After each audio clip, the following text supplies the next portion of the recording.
दोस्तों नमस्कार। और आज हम हैं बड़वानी में और बड़वानी के टीकरी में और टीकरी के टेमला में। तो ये जो टेमला है, टेमला में एक शिक्षक रहते हैं जिनका नाम है गयासी लाल जी वर्मा।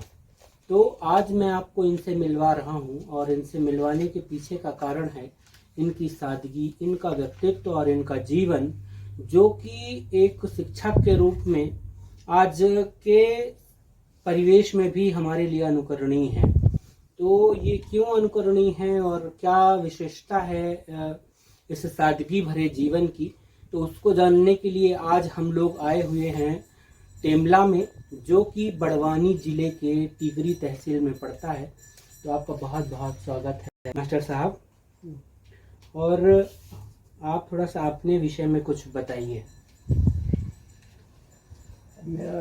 मैं तो एक आदिवासी भील जाति का हूँ जी, थोड़ा तेज बोलिएगा। तो बचपन में तो वैसे मतलब ना तो उसमें इनकी अज्ञानता में थे, लेकिन हमारे पिता जो थे वो अच्छे संपर्क में रहे। कुछ केवला के तिवारी के मतलब लोग थे उनमें सहयोग में, तो उनके संपर्क में आके उन्होंने अपने औलाद को सुधारना तय किया। वो मतलब अच्छे मतलब दिल्ली तक उनकी पहुँच थी तिवारी साहब की। तो उनके बदौलत हमारे पिता ने अपने आप को अपने बच्चों को सुधारने के लिए कदम उठाया और उनको पढ़ाना शुरू किया। स्टार्ट में मतलब क्या शुरू में वो तो कम, लेकिन बाद में जब आगे हम बढ़ते 8वीं गए, 10वीं गए, 12वीं गए, तो उसमें फिर पढ़ने की इच्छा जागृत हुई और पढ़ के एकदम से उसमें है तो गरीब घर के, लेकिन क्या है सर्विस पे मिल गए। तब से वो थोड़े अपने जीवन को समझने लगे कि वास्तविक जीवन क्या है। तो मास्टर साहब एक बड़ी चीज़ जो है हमारी समझ में नहीं आ रही है, वो चीज़ ये है कि ये जो आपका घर है, ये आप शिक्षक रहे, सब कुछ रहा, आप संपन्नता रही, आपने पूरा जीवन देखा, मतलब एक सभ्य समाज को देखा, उसके बाद भी आज आपकी इतनी सादगी के पीछे का कारण क्या है कि आज भी आपके घर में पंखा तक नहीं है? इसका यही कारण है कि एक भौतिक चीज़ों से आदमी का जीवन सुधरता नहीं है, सादगी से ही आदमी की मतलब वो होती है। जी जी। तो अपन मतलब एक दिखलावटी व्यवहार से कोसों दूर हुए। जी जी।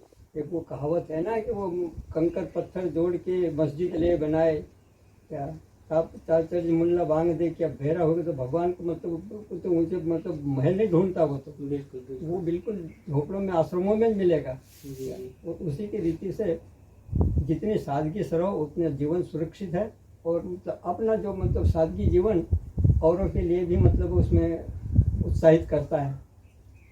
लेकिन इस भीषण गर्मी में कहते हैं कि ये जो बड़वानी जो निमाड़ क्षेत्र है, ये यहाँ बहुत ज़्यादा गर्मी पड़ती है, तो भी में आप बिना कूलर बिना पंखा के, तो ये मतलब आपको नहीं लगता कि कभी होना चाहिए ऐसा?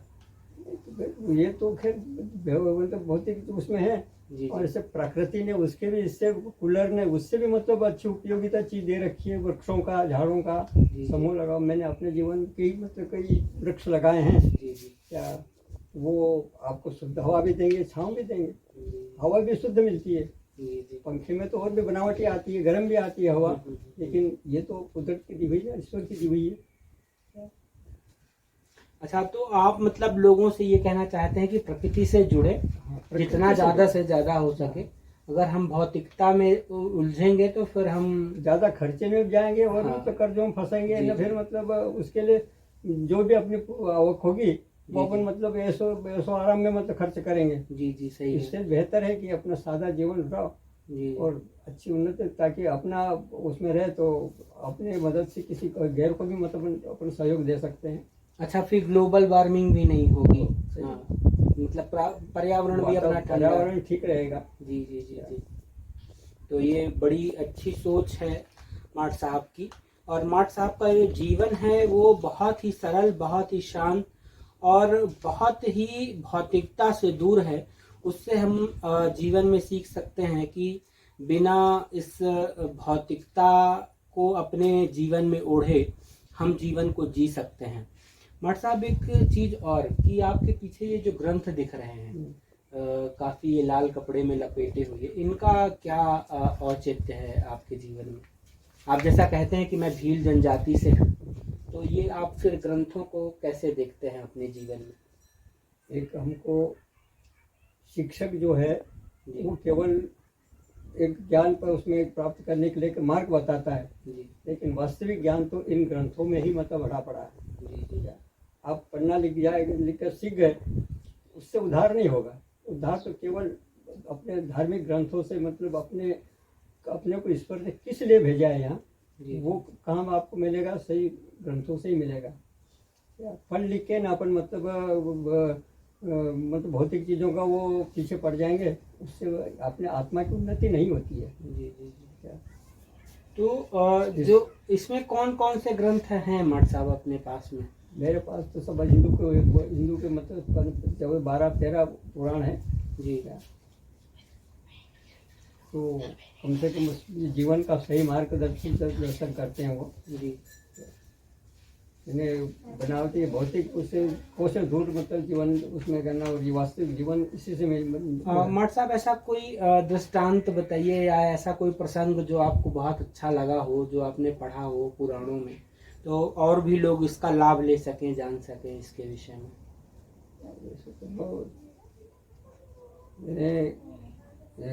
इसका तो एक उद्देश्य है कि मतलब मेरा इसमें तो ज़्यादा वो तो अभी आपको क्या उदाहरण, कौन सा उदाहरण दूँ, जैसे कि कई मैंने अभी तक उसमें सीखे, रामायण पढ़ी है जी जी। क्या, तो वो भी मतलब ईश्वर होते हुए भी उन्होंने मतलब इतनी सादगी से मतलब जीवन बिताया कि कुछ ऐसे कर्म मतलब रामायण में मिले हैं जी जी क्या, कि वो ईश्वरीय उसमें ईश्वर की मतलब आपको मतलब वो नहीं दिखता है, केवल मानव ही के, लेकिन कर्म अच्छे थे तो उसमें उन्होंने मतलब जीवन को एकदम जी जी उस पर चढ़ाया, जी सही सार्थक जीवन बताया, और वही मतलब एक सीखने की चीज़ है। जी जी। अच्छा, रामचरितमानस का उदाहरण आपने रखा, हाँ, और राम जी आपको जो है तो अच्छे लगे। भाई उनका ही जीवन और उनके ही मतलब निर्देशों में मतलब जीवन में डालने की कोशिश करी मैंने। भाई अपन की सादगी से रहो तो इसमें, और ईश्वर मदद करता है उसकी। आज तक मैं कभी किसी बड़ी बीमारी से मैं ग्रसित नहीं हूँ जी क्या, और अभी भी मतलब 80 साल की उम्र में भी मतलब आराम से मतलब अपना जीवन व्यतीत कर रहा हूँ। इसका क्या कारण, वही है जी जी ईश्वर का ही मतलब देन है। जी जी। अच्छा, ईश्वर से जुड़ने से जीवन के सारे मार्ग प्रशस्त हो जाते होते हैं आगे के। जी भाई अपना धर्म ग्रंथों में ये दिया है कि भाई कम शुद्ध खाओ तो आपका मतलब स्वास्थ्य भी सही रहेगा, शुद्ध सोचो तो आपका मस्तिष्क भी सही रहेगा। जी जी। बस यही जीवन का आधार है, दूसरा क्या है। और आपका सामाजिक जीवन कैसा रहा? आप समाज को कभी क्या संदेश देना चाहेंगे? मैंने समाज को तो अपन वो यही देते हैं भाई, लेकिन आजकल क्या है, अब उस क्या कहते हैं जिसको आधुनिकता के मतलब पीछे लोग दौड़ रहे हैं ना, तो वो अपनी बात को सुनने को मंजूर नहीं होते हैं जी क्या, और जो सही इंसान है और जो इस उसको जीवन बिताना चाहे वही उसके अंदर लाइन पे आता, नहीं तो बाकी तो अपने मतलब अपने को बेवकूफ़ समझते हो तो सही क्या। अच्छा, आज के समय में किसी को समझाना जो है तो वो तो उसके ऊपर उल्टा हावी हो जाते हैं ना वो। जी जी बिल्कुल बिल्कुल। आज मतलब इस समय जो सही बात कहो, धर्म की बात करो तो लोग उसको उल्टा समझने लग जाते हैं। जी जी जी। और दादा, जैसे कि अभी आप एक घटना का जिक्र कर रहे थे, कोई लड़की के विषय में, शायद आपकी कोई लड़की थी, तो उसको विषय में क्या है वो पूरी बात बताइए कि लोग और उसको जान सके और सतर्क रह सके, क्या कैसा है? मेरा तो एक पढ़ाई के तरफ, लोगों शिक्षक होने के नाते जी जी पढ़ाई के तरफ में अपना लक्ष्य ज़्यादा है। जी। और मैं जहाँ तक अपने गांव में कोई भी बालक अगर पढ़ना चाहता है तो उसको मदद देने का कहो तो मैं उसको हर तरफ से उसकी तैयार रहता हूँ। जी जी क्योंकि पढ़ना से ही मतलब आदमी पढ़े लिखेगा तो वो सही मार्ग में चलेगा, और अनपढ़ तो क्या है, वो किसी मकसद में नहीं रहता, वो न मतलब अच्छे काम कर सकता है न कोई सही मार्ग पकड़ सकता है।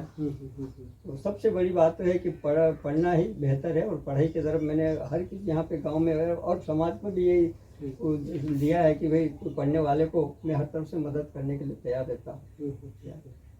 ऐसे ही मैंने अपने बच्ची को न मतलब गांव की छोरी को पढ़ाने के लिए किया था, जी जी लेकिन वो कुछ मतलब भेग कर किसी बहकावे में आके जी जी गलत संगति में पड़ गई जी। और धोखे उसके साथ एक तरह से छल कपट से उनको किया, लेकिन उनका जो उद्धार के लिए मैं कई बार छटपटाता रहा जी जी कि इनको किस तरह से बचाया जाए। तो योग मालिक ने मेरे को, क्योंकि मेरा कहते हैं जिसको साथ जिसका कुछ नहीं है उसको भगवान देता है, जी। उन्होंने साथ दिया और उसी को मैं उद्धार किया, उनको निकाला है। अच्छा, उनको कोई अगवा करके ले गया था बिना बताए? बिना बताए अगवा कर लिया था स्कूल से। जी जी। तो ईश्वर की दया से मेरे को उन्होंने, तो ये इसमें कौन सा एंगल रहा, मतलब प्रेम प्रसंग का एंगल रहा कि वो उसको ये था उसका कौन सा उसमें याद करते हैं, लव जिहाद बोलते हैं, लव जिहाद है जी। उसमें चंगुल में फंस गई थी। अच्छा जी। तो क्या वो मुस्लिम परिवार थे या हिंदू? मुस्लिम परिवार था जी। तो उनको मतलब छुड़ा लाए और उनको सही मार्गदर्शन दिया था। बच्चे अब तो सुरक्षित है। अच्छा अच्छा, अब उनके ब्याह हो गए हैं। बढ़िया। जी जी। तो आप अब इसको किस तरीके से देखते हैं, लोगों से क्या कहना चाहेंगे कि वो कैसे अवेयर रहें और समाज में इस तरीके की कुरीतियां ना फैलें? उसके लिए एक शिक्षक होने के नाते, मेरा अपने समाज से यही कहना है कि भाई अपने उसमें परिवार को, बच्चों को ज़्यादा से ज़्यादा मतलब उचित शिक्षा दें। जी जी। और उनके ऊपर थोड़ा अपना वो सतर्कता रखें कि किसी प्रकार से कोई मतलब वो नहीं होता हो, छल कपट का कोई वो नहीं होता हो। जी जी। बच्चों को अवेयर करें।